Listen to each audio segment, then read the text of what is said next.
This is my information on the video reflection number 2.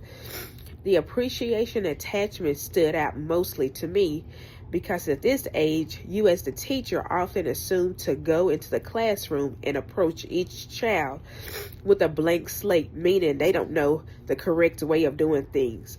But after watching the video, it explained how this attachment showed children being capable of doing things on their own, such as putting their shoes on, but not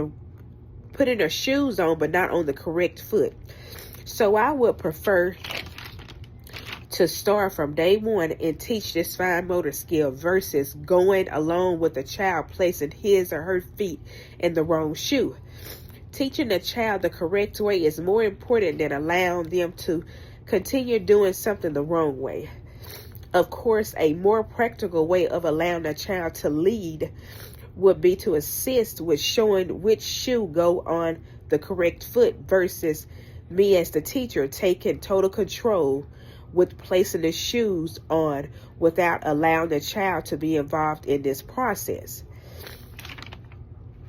Okay, the second question was choose one of the 3 A's and explain how I would apply it in my infant and toddler classroom and give a specific example. Okay, the first choose one. My choice would be attunement.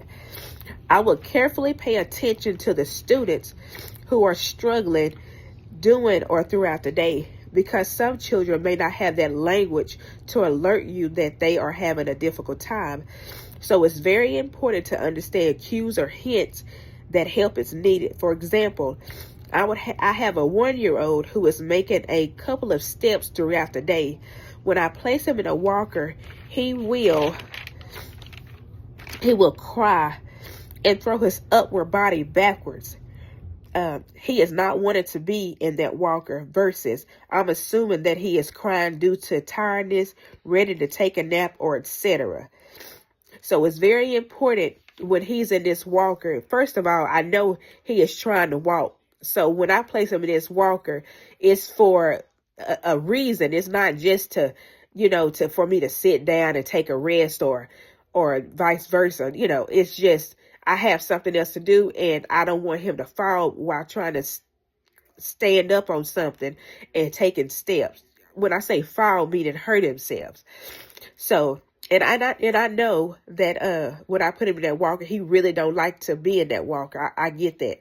So throughout the day, we'll go behind, hold him from behind and allow him to take a few steps. And sometimes he'll stand up on his own, and put one foot in front of the other one. We applaud him and celebrate him with that. So that's what that's my take on number 2.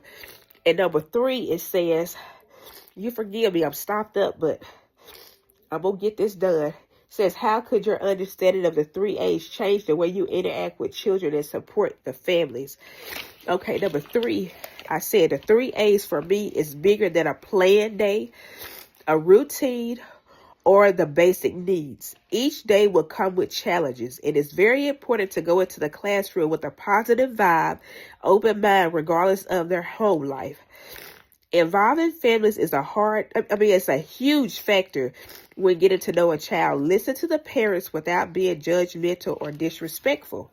And that's what I would do. I would, if I see a child that is struggling or I'm not getting what I'm thinking I need from them, then I would, just when it's time to sign, when a parent comes in to sign a child in, or when they sign a child, I will